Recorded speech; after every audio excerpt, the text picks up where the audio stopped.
Hello guys, সবাইকে good afternoon. আর আজকে সকাল সকাল বেরিয়েছিলাম, মানে অনেক সকালবেলা বেরিয়েছিলাম, কারণ আজকে একটা ডাক্তারের সাথে খুব ইম্পর্টেন্ট মিটিং ছিল বারুইপুরে।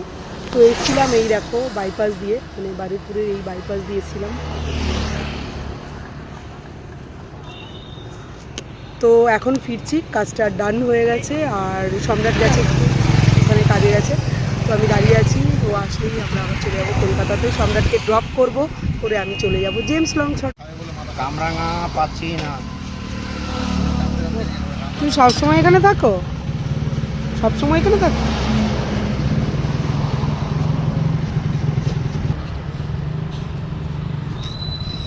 দেখো আচারের দোকানটায় কি কি পাই। এটা আমি খাবো।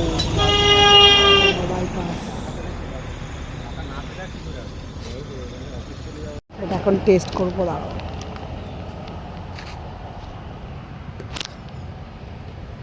ওই সুইট ম্যাঙ্গো।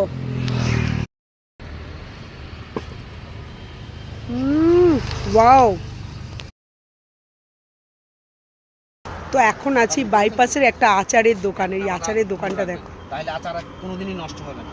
আর যদি মাই গড কি টেস্ট!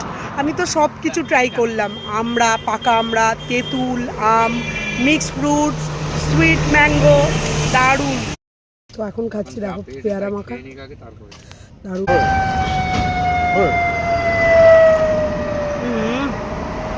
সেই আজকে লাঞ্চে শুধু আচার খেয়েছি, বিভিন্ন রকম শুধু আচার, কুলের আচার, তেঁতুলের আচার, আমের আচার, কদবেল, আম, পাকা আমড়া, সেই স্বাদ। চলো এবার যাই।